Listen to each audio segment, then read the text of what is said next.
আসসালামু আলাইকুম ওরহমতুল্লাহি ওবরাকাতুহু। ঠিক আছে। বিশ্বাস, পরীক্ষা আর দারুণ এক যুক্তির চমকপ্রদ এই ব্যাখ্যামূলক পর্বে সবাইকে স্বাগতম। শেষ বিচারের আগে নবী ইদ্রিস কিভাবে একদম আইনি যুক্তিতে জান্নাতে নিজের জায়গা পাকা করেছিলেন চলুন জেনে নেওয়া যাক। গল্পটা শুরু হয় যখন এক রহস্যময় মেহমান তার কাছে এসে ইফতারের খাবার খেতে একদম অস্বীকৃতি জানান। টানা ৩ দিন সেই মেহমান খাবার না খেয়ে উল্টো চুরি করা ফল আর ছাগল খাওয়ার প্রস্তাব দিয়ে তাকে পরীক্ষা করেন। তিনি এসব হারাম কাজ পুরোপুরি নাকচ করে দেন। এরপর মেহমান নিজের আসল পরিচয় দেন, তিনি স্বয়ং আজরাইল। আজরাইল বন্ধুত্বের প্রস্তাব দিলে নবী ইদ্রিস একটা অদ্ভুত শর্ত জুড়ে দেন। তিনি আগে মৃত্যুর স্বাদ নিতে চান। তখন আল্লাহর অনুমতি নিয়ে আজরাইল খুব সাবধানে তার জান কবজ করে আবার দেহে রূহ ফিরিয়ে দেন। সেই কষ্ট ছিল অবর্ণনীয়। জ্যান্ত চামড়া ছিলে ফেলার চেয়েও এই যন্ত্রণা হাজার গুণ বেশি বলে তিনি জানান। ইবাদতে আরও মগ্ন হতে তার দ্বিতীয় অনুরোধ ছিল তিনি জাহান্নামের ভয়াবহতা নিজের চোখে দেখতে চান।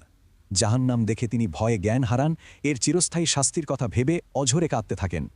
এরপর ভীত কিন্তু দৃঢ়প্রতিজ্ঞ ইদ্রিস মনে মনে এক দারুণ ফন্দি আঁকেন এবং জান্নাত দেখার অনুরোধ করেন।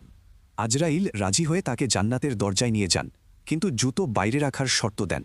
ভেতরে ঘোরার অনুমতি মেলে, তবে কথা দিতে হয় যে ডাকার সাথে সাথেই পৃথিবীতে ফিরে আসতে হবে।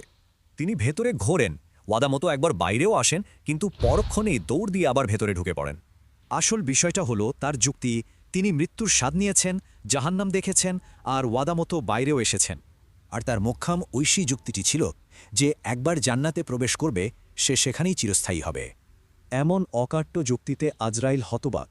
তিনি এই আইনি জটিলতা সমাধানের জন্য সরাসরি আল্লাহর কাছে ফরিয়াদ করেন। আল্লাহ হেসে তাকেই সমর্থন করেন, জানান এই চতুর পরিকল্পনাটি আগে থেকেই তার ভাগ্যে লেখা ছিল।